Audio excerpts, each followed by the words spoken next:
to start off by saying a very big welcome to Matt, who was our very first speaker in our Cambridge lecture series. And that time he was chatting about summiting the heights of Everest. And this time he's going to be plummeting into the depths of the Amazon. So I will hand over to Matt now. Thank you so much for coming. That's a pleasure, and it's a pleasure to see you all again at Cambridge Homeschool. Thank you, Mrs. Trafford, for that glowing introduction. It's a great honour to be invited back to talk to you all again. I really enjoyed talking to you about Mount Everest. We had a look at the Himalayas. We thought about how the Himalayas is changing with climate change and global warming. And this time we're going to be going to a very different environment. We're going to be exploring the Amazon. And this is a part of the world that I've had quite a few opportunities to visit. And it's a part of the world that is changing incredibly quickly, almost terrifyingly fast, in fact, from an environmental, socio-political, and also anthropological point of view. There are so many angles which seem to be changing ever faster as we race forward into the rather uncertain scenarios that seem to be awaiting us. So it's a fascinating place. I am very interested in it myself and have, as I say, been there several times. When we talk about the Amazon, obviously we kind of, we start off by thinking about the mighty river itself. But interestingly, if you look at a map of the Amazon and the tributaries, we see that in fact it's a myriad kaleidoscope of different rivers. There is the mighty Amazon itself, but ultimately there are thousands, possibly even tens of thousands of rivers which constitute the Amazon basin. And so it is, really quite a complicated environment in so many ways. But this topographic map also shows us on the left-hand side the mighty Andes rising up to 6,000, 7,000 meters on the western seaboard of South America, obviously the result of colliding tectonic plates that have caused a mighty mountain range, the longest mountain range in the world, in fact. And that is really one of the ways in which the Amazon is kind of trapped in its environment, as we will see. But also it's a reason for its very existence, as we'll also see, in some quite surprising ways. And the Amazon exists for reasons that are not quite what you might expect. Certainly I've been surprised. The more I've looked at it, the more surprises have come into the story. So it is an incredible place in which we can see the highest level of biodiversity on the entire planet. River towns include Manaus and Belém, and in Peru we have Iquitos and Puerto Maldonado. And obviously it's the world's largest tropical rainforest. The area in total is about 5.5 million square kilometers, which is pretty awesome.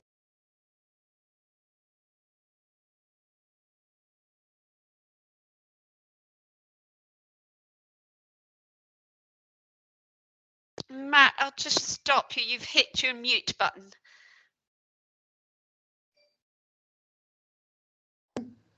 Okay, can you hear me now?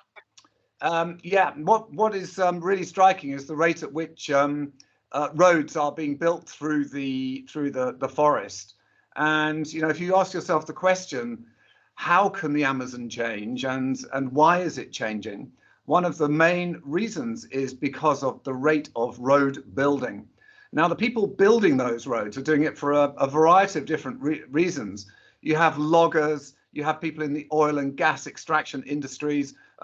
We have people who are interested in exploiting wildlife. Gold mining is another factor. And also just simply people who are settlers looking for new and potentially positive places in which to basically create a new village or a town. And so a single road like this can open up an area of, a vast area, thousands of square kilometers, can at that point be in a very different state, because then people can get through, people can get access, and everything changes for the environment and for the wildlife as well. So the Amazon, as I'm sure all of you know, I'm just going to recap just for our younger attendees today. The Amazon rainforest food web is immensely intricate. It starts obviously with our primary levels of vegetation and herbal growth. It goes on to primary consumers. So from the producers to the consumers, we've got herbivores, we've got going up to insects and birds and beyond up to the apex predators, which would be the primates and the jaguars and so on. So it is an immensely rich and incredible place. And the wildlife of the Amazon is very, very elusive. I have been there quite a few times. I think I've been 4 times to the Amazon now and have never actually personally seen a jaguar. They are very, very much a threatened species now. They are hunted for their skins. And obviously that is, really not justifiable on any possible level.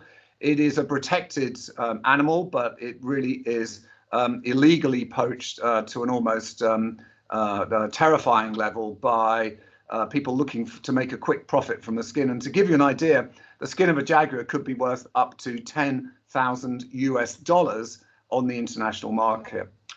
When one thinks about the Amazon, one thinks about the incredible creepy crawlies, and it has the biggest diversity of spiders on the planet, many of which we've seen on our adventures. And of course, it also has famously some of the world's biggest snakes, including the world's actual biggest snake. And one thing you might like to look up, which I thought was really hilarious, a guy tried to get himself eaten by a snake.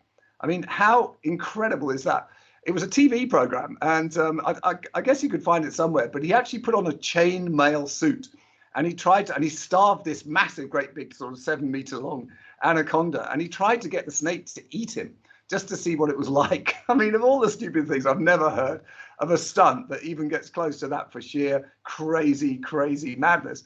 So that was something that happened in connection with a snake in recent times. So we got this incredible food pyramid, this incredible web of life, but there are a lot of threats. And what I want to do is to run through some of those threats here today. Obviously, we can focus on the wonders of the Amazon, but at the same time, we have to be realistic about what is actually happening there. And for me, my journeys have been a variety of different journeys, both on foot and by kayak and by motorized canoe through the rivers. And the rivers tend to be like a highway through the jungle. And it is fascinating to have that experience. My degree was a degree in anthropology. And so I have always been fascinated by the uncontacted tribal peoples, the indigenous peoples of the Amazon. And astonishingly, it is believed that there are still uncontacted tribes. And this picture is, to me, quite a shocking and rather sad picture, because here we see most evidently some peoples living, with bows and arrows. They're hunting using primitive technology. With all expectation, there's very little chance they've had much contact at all with the Western world. Certainly, there's probably no technology in their lives, and yet suddenly a helicopter is hovering above their heads. And imagine the shock and incomprehension that they would feel. And so there's a big debate at the moment, because many tribal peoples in the Amazon are being shifted off their land very aggressively by loggers, by gold miners, by gas exploration, and even affected quite negatively by tourism as well. So I would never seek to contact people in this situation, because the effects could be devastating. They would probably have no resistance to the type of diseases that we habitually have some resistance to. For example, a common cold or flu might be completely unsurvivable for tribal people living in uncontacted regions of the Amazon. Probably the most interesting voyage I did was into the Amazon regions of Venezuela, and I went to Angel Falls, which was the highest waterfall in the world. And it's an extraordinary sight. It seems to defy kind of all sense, because this waterfall kind of falls off the edge of a flat plateau. So it kind of begs the question, how on earth can a waterfall, kind of just so much water, come off this flat plateau? Well, of course, it's not strictly flat. It's actually a tepui, which is a kind of tabletop, but it's got sufficient gradient on it that the waterfall can be created by the forces of the rivers which are flowing there. Later, and more recently, I went back to the Amazon with the famous Bear Grylls, and that was obviously a great project to go with such a famous television personality. And with Bear, we managed to travel from the very highest points of the Andes deep into the Amazon, where we encountered many, many creatures, whitewater rapids, and we're going to have a little look at a couple of videos a little bit later, which hopefully you will enjoy. And if you are squeamish and you don't like the idea of someone eating maggots, really big, juicy, wriggly kind of really nasty looking maggots, then I would advise you to look away when we get to that section a little bit later. But there's lots of fun and games to come with a few clips, which hopefully you'll enjoy.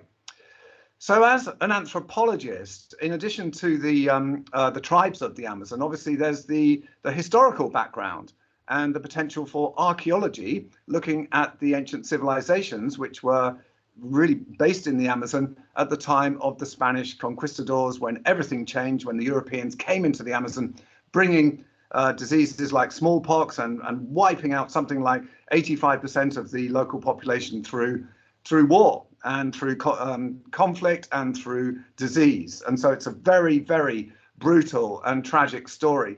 But the remains of those civilizations still exist. We don't know much about the rulers of that era, but certainly we know that they had incredible craftsmanship. From time to time, pieces of gold, ornaments, weapons emerge from the jungle, and we can see that even in the pre-Christian era, up to possibly 2,000 to 3,000 years ago, the peoples of the Amazon were crafting incredible things. And there's always been an idea of this sort of mythical city, which is the mythical city of El Dorado. And I used to love that when I was a young boy reading adventure stories about South America. The idea there's this city of gold. This is a fantasy picture here. It's probably in a Hollywood studio, actually, this particular image. And so El Dorado is an incredible concept. It's a city literally made of gold. And some people have been so obsessed with that, they've actually gone to their deaths. So this explorer, Colonel Percy Fawcett, is probably the most famous of them. Many years ago, going back into the dim depths of time, Colonel Fawcett decided that he was going to find what he called the lost city of Zed. And he went off into the jungle, and with a bunch of people, one by one, they died. And it would have been a very tough journey indeed. They probably would have gone in a situation like this, have a boat which would be crewed by local people. They would certainly encounter hostility amongst the local tribes, as well as possibly some friendship as well. But generally speaking, they would have been pioneering explorers and treated with a lot of suspicion, I suspect. And ultimately, he lost his life in the Amazon. He never came back. And indeed, his remains were never, ever found. So Colonel Fawcett sadly lost his life in the Amazon. And in 2017, the famous Brad Pitt made a film which was called The Lost City of Zed, and that was the story of Percy Fawcett. So if you wanted to track down a feature film, maybe it's even on Netflix, you could find The Lost City of Zed, produced by Brad Pitt, which tells you the story of Colonel Fawcett's remarkable and tragic life. And he never found El Dorado, that's for sure.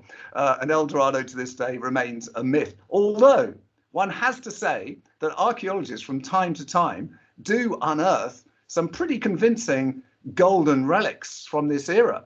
And here we see a headdress made of beaten gold. It's gold plate. And really, that is a staggering example of an ancient ruler who may be a king or queen that's been excavated. There are more sinister temples deep in the jungle where we see the skulls, presumably of the enemies of the creator of that temple, buried in the walls of the temple. And clearly that is a pretty spooky way to inter your enemies forever. But that's another one of the spooky sides, perhaps, of the Amazon. So we've got all these rivers. They're all heading down into the Atlantic, and that's the direction of flow. They're all coming from the highlands on the western seaboard, which is the Andes. But what's staggering from a geopolitical point of view, so moving away slightly from the sort of, let's have a look at the glories of the Amazon into, let's look at the common realities of the Amazon right now in terms of geopolitics. And we see that the region is actually effectively influenced by, in a very big way, by very few people, because politics is having a huge impact on these fragile areas of the world, perhaps nowhere more so than in the Amazon. So the president of Brazil, former president now, President Bolsonaro, he came up with various policies which were entirely negative for the Amazon. And there are many graphs and analysis has shown that deforestation under Bolsonaro actually increased quite widely and very spectacularly, because his attitude was, well, you know what? This is a resource that Amazon, the Amazon is a resource for Brazil. We should be exploiting it. We should be using it. And that was his attitude, and that was his political instruction. So he stripped away enforcement measures, cut spending for science and environmental agencies, fired environmental experts, and pushed to weaken indigenous land rights. Okay, these are demonstrable facts which have been verified by the United Nations. And so under that particular political reign, an area the size of Belgium was actually eliminated, and that is a huge amount of space. So the new president, President Lula, seems to have a more agreeable attitude towards protecting the rainforest, and indeed was elected partly, I think, because of his pro-environmental stance at this point, although he hasn't always in the past had a similar attitude. So we see here how single politicians, rather terrifyingly, can have a massive, either negative or positive effect. One year we've got a politician that wants to exploit the Amazon. Next year we've got a politician that thinks it should be preserved. These are quite terrifying swings in the political landscape. So the Amazon is definitely struggling, and there is a lot of drought coming in now, along with the deforestation. So when we get deforestation, there's a lot of ancillary effects which could be kicking in. We could have pollution, we could have disease and death of the indigenous people. Evidence here of the WWF, the World Wildlife Fund, have found that early explorations by Shell in the 1980s resulted in almost a half of one certain indigenous tribe dying from influenza and whooping cough, to which they were not immune. Roads and migration attract settlers and facilitating access for those wanting to extract resources, basically. So these are some of the impacts of deforestation in the Amazon. It's just not good news. Now, if we think about oil, then we really are looking at the western area of the Amazon. There's not much oil exploration, actually, because there's not much oil in the central and eastern regions of Amazon, at least so far as we know. But in the western part, there's a lot. And it's remarkable to see these areas which are either leased or being exploited, and the protected areas are very, very few. So the protected areas there are in bright green, and you can see there's not that many of them, and they're very, very small. And so this is the reality of the Amazon, huge, huge areas being exploited for oil and gas. So when that happens, obviously it involves a certain amount of infrastructure. Rainforest is going to be cut down, roads are going to be built. It's immensely profitable. And it's notable to see that apparently about a third of the oil and gas from the Amazon goes to the United States, and particularly just to the state of California, which is a very liberal state. And I wonder if the people of California actually know that the oil they're filling up, the petrol they're filling their cars with, in all likelihood, 1 out of 3 liters may come from the Amazon rainforest. I'm sure they don't know that, but that's a fact. And so how can we change the situation? It's very difficult because there's so much profit involved. When it comes to ecotourism, then we can feel, broadly positive. When tourists go to a region, they create awareness of the problems. They take their pictures back home. They share with their friends and family. And there are regions of the world, for example, Antarctica, where it's not fanciful to say that ecotourism and tourism generally is positive from the point of view of creating awareness of the problems. And certainly when I've traveled with tourists and eco-tourists, which are aiming for a more sustainable holiday, on my own journeys, for example, to Angel Falls in this picture here, they are people who are broadly sensitive to environmental concerns, and they are keen to leave as small a footprint as they can with their journey, and also to spread the word when they get back home again. So ecotourism is about sustainability. Lodges are built in the jungle, and people go on the rivers. They go whitewater rafting as well. And broadly speaking, when it's about photography and non-intrusive wildlife encounters, you have to kind of think, well, it's positive for the local people and they're making money and there's economic benefit. But when the tourists are interacting with tribal peoples, with indigenous peoples, the picture becomes a lot more uncertain. And it's true to say that there is some demonstrable damage which can happen, not least of which is the potential for diseases to be spread when tourists go to take photographs and have nice encounters with brightly dressed. Normally, it's a bit of a kind of show for the tourists that the local villagers are putting on. It's a little bit false, not entirely what you would expect. And then there's another disturbing trend, which is the increasing sale of wildlife encounters, where, for example, the rivers are dammed off so the dolphins can't escape, and then tourists are brought in and they have, let's swim with the dolphins. And well, that sounds great, doesn't it? And it probably is great. It's probably a very life-affirming thing to do. But at the same time, those dolphins are now trapped. They have the stress of human contact. They are fed artificially. They're not catching their own food. And so you have to say, well, ecotourism, yes, but when it becomes too intrusive, invasive, and things are changing because of it, it's almost certain that that's going to be in a negative way, that things are changing, unfortunately not in a positive way.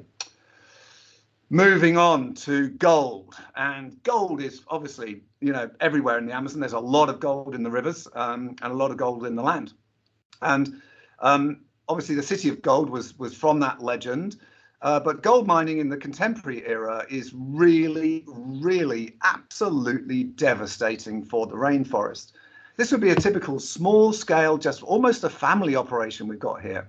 Just 5 or 6 guys, and they've got compressors. They're using mercury. They are blasting the soil and the silt and the mud out of the ground and forcing it with a compressor through a type of filtration system from which the gold dust and the nuggets are going to emerge. But and on a small scale, it's devastating. They're also using mercury and other chemicals, including sulfuric acid, to actually separate the gold. And obviously those are going into local waterways with catastrophic results. So when you look at some of these things from space, you see that gold mining can be immensely destructive to the rainforest. And in some areas, look at this. This is just staggering stuff. Vast areas of the rainforest completely annihilated by the thirst for gold. And so I would say, gold mining is potentially even more destructive, perhaps, than the whole business of oil and gas exploration. And gold mining is definitely on the increase, not just big mines, which have been authorized by the governments of the Amazon, but also by small little single operators who are very poor people who think, I'm going to become rich, I'm going to hit the big time, and they head off just like people have since time immemorial with a big gold rush like we had in Alaska, and they will go and try to find their fortunes in that place. So all over the Amazon there is gold mining taking place. Now, if we think about how the Amazon exists, I'm sure if some of you are keen on geography, and this is the type of thing, if you went for an interview at a university or a college or an institute of higher education, it's the type of conversation you might end up having with a tutor who's an admissions tutor. You might get chatting about the Amazon, and this type of knowledge could be really useful. So it turns out the winds that actually blow into the Amazon are from the east. They are the trade winds. So when we look at a map of the planet, We've got westerly winds in the lower and higher latitudes. And then we've got the trade winds, which broadly go around the planet from east to west. So they are carrying a lot of moisture. And then fairly obviously, they can't get over the Andes. And so that is basically why the Amazon exists, because winds are coming in from the Atlantic laden down with moisture and precipitation. And they come into the Amazon basin, and then they can't get over the Andes mountain range because the Andes are too high. And so the rain is trapped. And that is why the Amazon exists. And it's really fascinating to think that if the Andes wasn't there, there would be no Amazon. It would just be a savanna. The entire northern part of South America would not have a rainforest at all. So these connections are really surprising when you look at it. And so that is really why the Amazon exists, because of the rain not being able to escape from the region.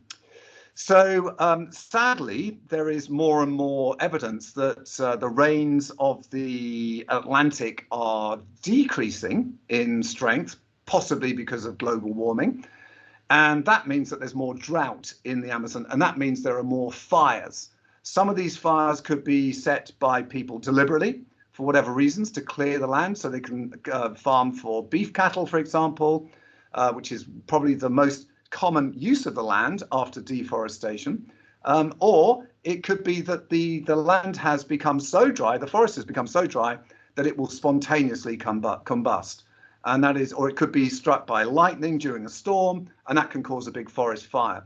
And it has opened up the possibility, which I think is truly something out of a horror film, a horror story, which is some environmentalists now believe that it is possible that the Amazon could be entirely destroyed by a single fire. Now get your head around that, because it really takes some doing. A single fire could destroy the entirety of the Amazon, but they're really not kidding. And it only needs to reach a certain point where the forest has become too dry to resist the fire. And then the fire takes hold, and those enormous temperatures, that searing heat, is going to spread literally like wildfire, and it will be irresistible. And this is something we have to be very, very scared of indeed, because if the Amazon was totally destroyed, you know, something like 10% of the oxygen on this planet comes from the Amazon. Its cooling effects on the planet, its environmental benefits are so huge. It would be a disaster for humanity, and in particular the people of South America, if that happened. Now, another factor that's kicking in there is the El Nino and La Nina effect. So El Nino, as those of you who have some Spanish or even come from Spain or the Spanish-speaking parts of the world will know, is the boy child, and La Nina is the girl. And these are two different weather systems, and they basically come off the Pacific. And at the moment, we're in a phase of La Nina. And that means that the middle of the Pacific is cooling. And you might think, oh, that means that the Amazon is cooling. Well, the effects are not so simple, because actually when we're in a La Nina period, it actually means that in other parts of the world, there could be periods of warming. And in fact, the warming period that we're experiencing in Africa and parts of Asia at the moment is because of the cooler waters of the Pacific. Now, you know, to get into why that is the case, I'm not qualified to do it, because it's incredibly complicated, but it'd be worth a look. Have a look at El Nino and La Nina, and they're saying that this La Nina, which we're currently experiencing, here's an article from New Scientist in February, is actually causing South America's drought, which in Chile is one of the worst droughts that they have ever had.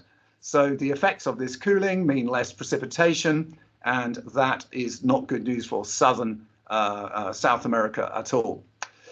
So not just the rain that's coming in from the Atlantic is the reason why the Amazon exists. The other reason is that, as we see here, that vapor clouds rise from the forest itself. It produces its own climate. They are absorbing so much water during transpiration, they create clouds. So the trees are actually creating their own rain. And then when they're sufficiently laden with moisture, they release that water back as rain into the forest. So it's kind of a self-fulfilling prophecy. Now, a final thing I wanted to mention before we have a look at a couple of videos from the wonderful Mr. Bear Grylls, including eating these disgusting maggots, which I'm sure you've been waiting for with great anticipation because it is tea time now, is this. And this was something that I found which I was entirely unaware of and completely not expecting. And it's about the Saharan dust which fertilizes the Amazon rainforest. Now, this is staggering stuff. So it turns out the rainforest of the Amazon has got a problem. And the problem is that because so much fresh water runs into the system and then runs out into the ocean, it takes away all the nutrients from the soil. So the Amazon rainforest hasn't got enough phosphorus. And what I found out in this research is that the dust clouds from the Sahara Desert, and incredibly, get your head around this, incredibly, from one region of the Sahara called the Abele Depression in Chad, which funnily enough I've actually been to on a previous journey into the Sahara Desert, it's so full of phosphorus that phosphorus is getting blown by the trade winds. You remember the trade winds which are coming easterly across the in the westerly direction from the east. They are carrying phosphorus from the Sahara Desert, which is then falling on the Amazon and replacing the phosphorus that's lost because of the rain. Now, you know, if you're not amazed by that, I don't know what you will be amazed by, because that is truly staggering to me. The Amazon desert is feeding the Sahara with fertilizer. Wow. Now, will that be sustained?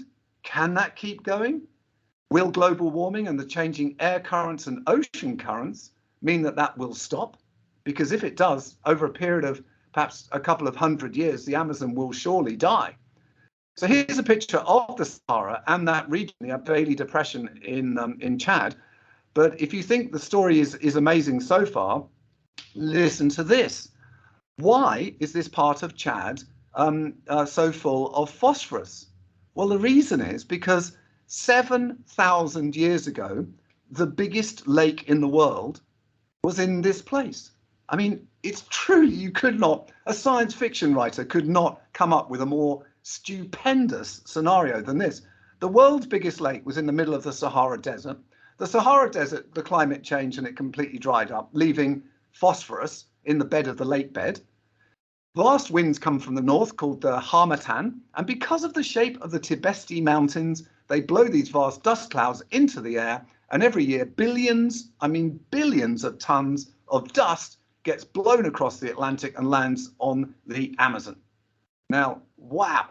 And if you're looking for a future as a climate change expert, you know, if you got your head around that and did a PhD in that as a subject, you would be way ahead of the game, because it is really an important story.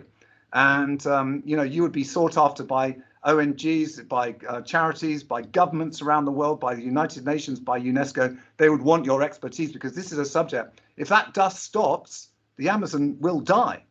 So it's a really big subject, which you need to know about if you have an interest in that in the future. So this Saharan dust is incredible stuff. And to me, I got very excited, as you can hear, because I'm a Saharan. My dissertation was in the Sahara. I've traveled there many, many times, including in Chad.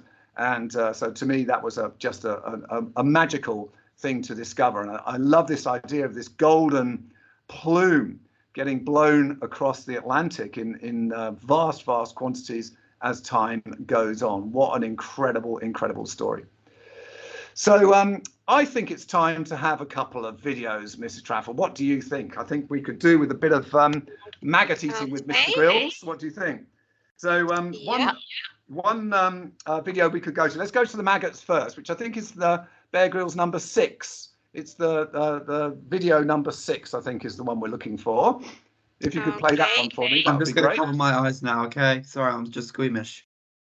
Yeah, go for it. That's fine, Daniel. You avert your eyes. Now, can you see this? Matt, can you tell me? I personally can't see it, no. Okay, let me stop it. These are the biggest grubs I've ever seen. Look. And this is just a sort of...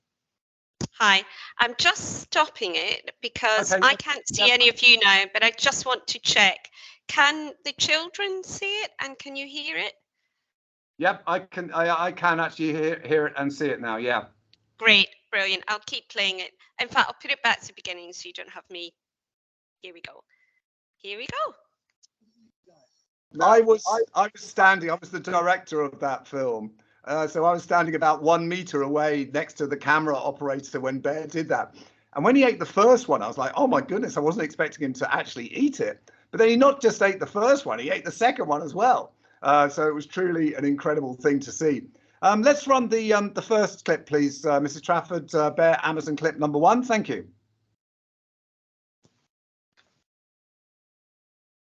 Thank you, Mr. Trafford. That all worked well. Nice to hear your dog enjoying the clip as well there. And let's go to clip number 2, please. We'll see Bear flying into the Paramo, which is the high cloud forest of the Amazon region in the Andes. Bear Amazon clip number 8, and that's where Bear is rafting using a single log of balsa wood down one of the tributaries of the Amazon. That's great. Thank you, Mrs. Trafford, so much. Really good to see those clips there from that film I made with Bear. Obviously, it's great fun to make those types of programs. I wonder in the future if you will become a filmmaker. You could be a camera operator. You could be a sound recordist.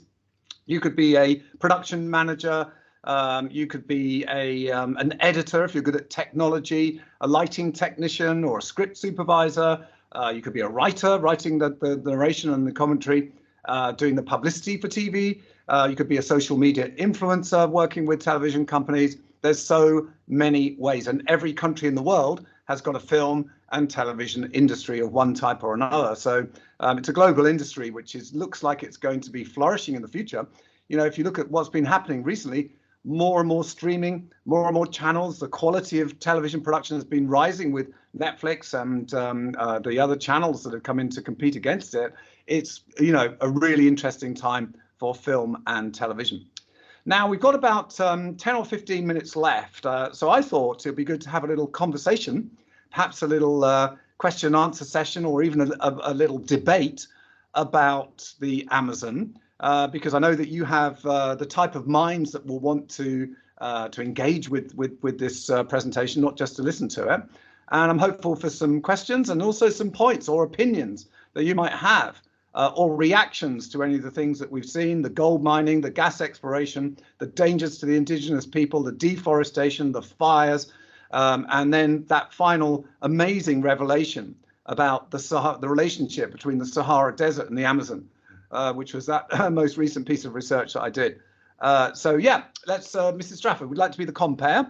Yes, George had his hand up way back at the start. So George, do you want to ask your question? I just wanted to say that I'm a big fan and I think you're actually the best by going in these beautiful places and making so good videos. I always watch them, so I watched every video. Oh, it's no video I never watched, only if it's now one on National Geographic or on Discovery. That's very, very kind of you to say that, George. I'm immensely flattered that you said those kind words. You know what? It's really good to be a creative person because, you know, when you create films, when you create books, when you write articles for magazines or newspapers, you do get feedback from the people that have enjoyed that content. So it's yeah, but I'm sure everyone enjoyed it. Oh yeah, I hope so, George. I really do. And thank you very much for those kind comments. Have we got another question or somebody want to participate? Yes, Jamie's had his hand up for a while. Okay. When the fires burn, what happens to the big wooden houses? Well, that's a very good question, isn't it? When the local people are mostly building their houses made of palm, which is the leaves, the fronds of the palm trees, and the struts are made of other types of wood. Yeah, those are going to burn. Those are going to burn very quickly. So the people will probably escape on the rivers. They're going to head into their boats and they're going to try and get away as quickly as they can.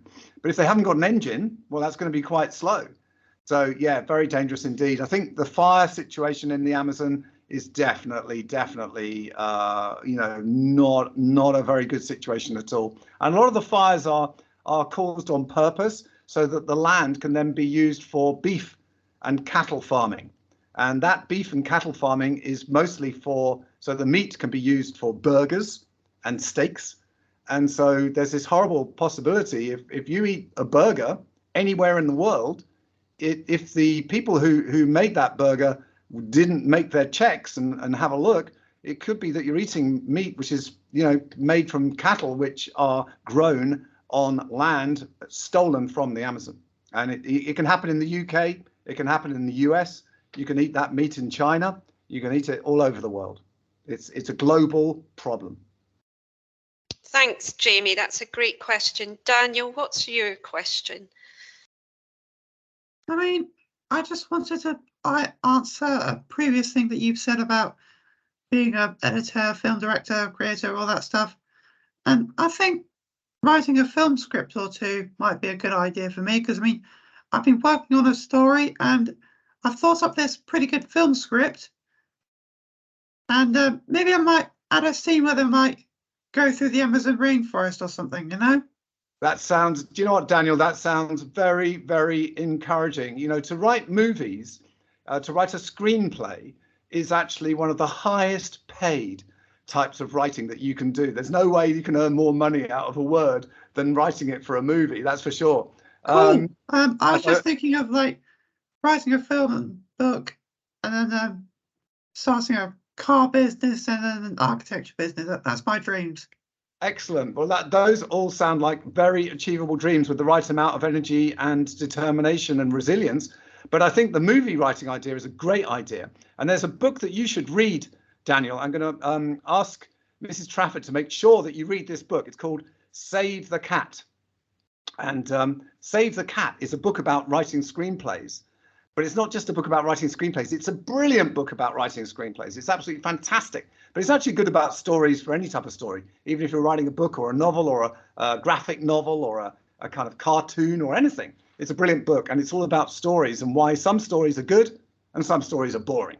And you want to write a good one, I'm sure. But thank you, Daniel, for that. I hope you achieve at least 1, 2, or 3, or even 4 of those ambitions. You will be a global Elon Musk style entrepreneur with a fortune under your belt. Yeah.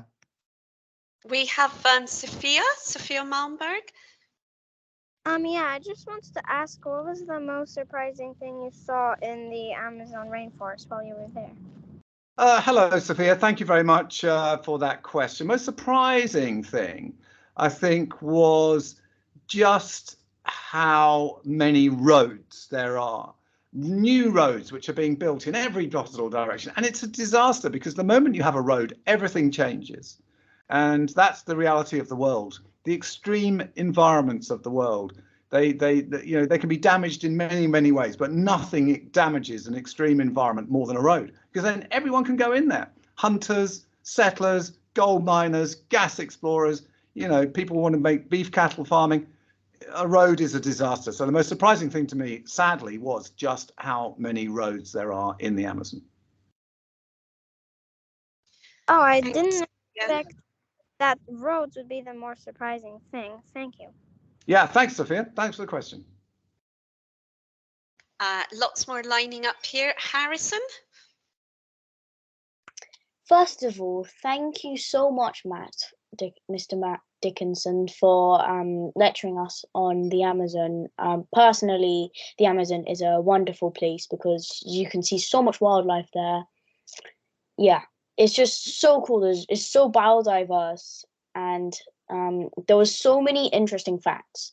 So my question is, what was the most interesting fact you found while exploring the Amazon?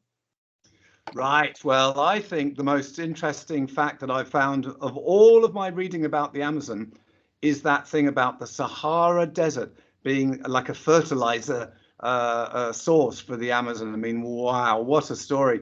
That's just incredible to me. So I think that's the most surprising, was the connections between the Sahara Desert, the world's biggest and most arid desert, and then, a tropical rainforest. How can these things be connected? But they are, because the planet is all connected. Every continent is connected, every ocean, every current, every part of the dynamics of our wind currents, of our jet streams. Yeah, it's definitely the most surprising thing to me. And I was astounded by that. I'd like to do a lot more research into it because I think it's really, really interesting. Brilliant question, Harrison. Flavia. Again, like everyone else, thank you so much for your presentation. Obviously, the Amazon is suffering unimaginably from climate change, deforestation, farming of all kinds, and as it's known as the planet's lungs, destroying it is just not an option for us if we and Earth are to survive. My question is, what do you think we as a species can do to undo or repair the damage that we have done? And is that possible? Do you think simply stopping all kind of human expeditions there right now would help, or do you think we need to take certain measures to rebuild? What do you think we can do? Right, well, thank you, Flavia. That's a very thoughtful question indeed. What I think we can do is come up with a code of practice, a code of agreement, and that's effectively what they are seemingly trying to do at COP at the moment in Dubai. They are talking about measures to restrict global warming and to try and stop the planet from heating up too much, because I think probably with the Amazon, the rainforest can survive with sufficient international pressure on the governments of Brazil, Ecuador, Peru, and so on. It probably can survive in one shape or another, but not if we get too much global warming. The Amazon is doomed, as so many different environments are. So I think the only real answer for the natural world is an international agreement to phase out the use of fossil fuels. And the sooner it happens, the better chances we've all got of actually surviving in a decent way, because this is really serious stuff. And I don't think government so far, there's been a lot of talk, but there's not been much in terms of action. And if you look at most people's lifestyles, people have not really changed their lifestyles. I'm trying to change mine in ways which are positive. I'm flying less internationally, in fact, hardly at all now. I used to fly 15 times a year. This year so far, I've flown twice. And so I'm trying to restrict my international air travel. I'm trying to restrict my travel by car in the UK, do more with trains and other measures as well. So, yeah, I think we can make measures ourselves, and we can be a part of the information tsunami. We need to spread the word. We need to connect with people. We can't put our heads in the sand because we will not have a future to look forward to. Thank you. Really good question, Flavia. A very serious answer. Win-win. What would you like to ask? Mr. Dickinson, what animal did you like the most while exploring, and which one did you find most threatening to your life? Hello, Win-Win. Nice to meet you there. Yeah, thanks. This is the second time I've seen you before, because I've been in your lecture in the Metaverse. I think I remember you from the last time I did a presentation for the school. Nice to see you again. I think the most amazing creature that we saw was actually a very small creature. It was actually a hummingbird, and I'd never seen a hummingbird before, but it was so tiny. It was the size of a bee. It was the most tiny little teeny-weeny little bird, and it was flying around faster and faster and getting nectar from the flowers. And I stood there for about 15 minutes watching it dart from one flower to another, and the speed and the fact that it could be stationary in the air, it was like, an incredible, like a drone. It was amazing. So I think hummingbirds are amazing. And then scary, well, it's got to be the snakes, isn't it? If you go into the water, you could be, an anaconda could be underneath there, and it could wrap its coils around you, and you would never escape. So yeah, I think hummingbirds the best and anacondas the worst. Okay, thank you, Mr. Dickinson. Thanks, Win-Win. Brilliant. Alia? Yeah, hello, nice to meet you. I'm Alia. So I just wanted to say that honestly, what people are doing, deforesting like forests and everything, and the Amazon rainforests, it's not really the best idea, because people might say, oh, well, it's to get more wood to build like more houses and civilizations. Well, that's not really the best idea, because you could build houses and civilizations made out of bricks. Thank you very much. And also your oxygen is running out, because trees equal oxygen. No trees equals humanity's end. Yeah, you've made some very good points there, Alia. And, you know, your point about the timber is a really good point, because in the past, a lot of people in Europe and in the United States, they would buy furniture made from hardwoods from South America. For example, woods like teak or ebony from the tropical rainforests of the world. And obviously that's not sustainable, because those trees sometimes take 200 years or 300 years to grow. And so that is a problem. So I think we need to alter our buying tastes and make sure that we buy furniture which is made from wood, which can be sustainably sourced, for example, pine. And that is not as attractive to live with, but it is much more fundamentally positive for the planet, which we have to bear the planet first and ourselves second, I think, from now on. Agreed. Yeah, thank you, Alia. Brilliant. We've got one more hand up, George again. Yeah, so I have two things.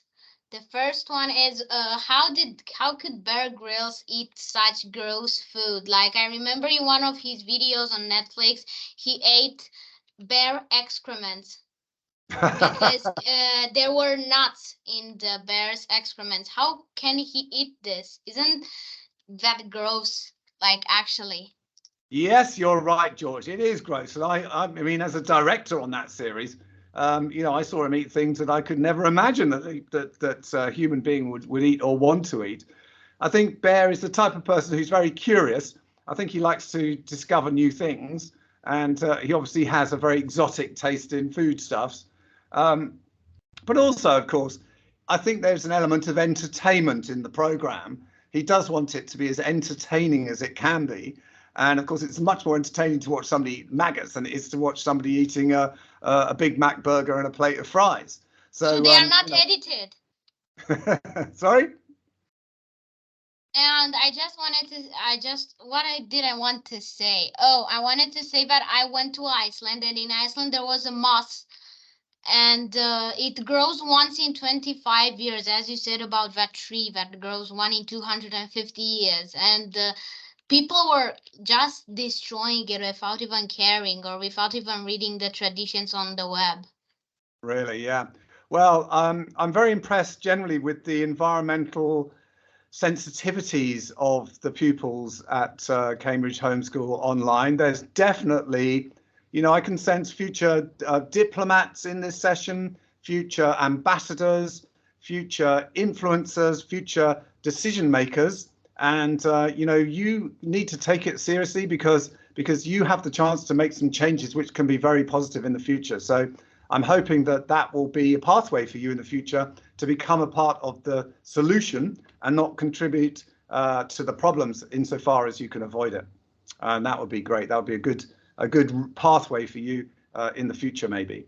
So I think we're probably at the end of the session now, Mrs. Trafford. I'd like to say thank you to the school, and what a good session it's been. I hope you've enjoyed it, and I will look forward to meeting you all again soon, I hope, at a future point.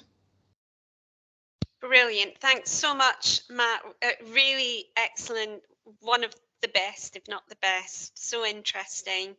And hopefully we'll see you again next year. I sincerely hope so.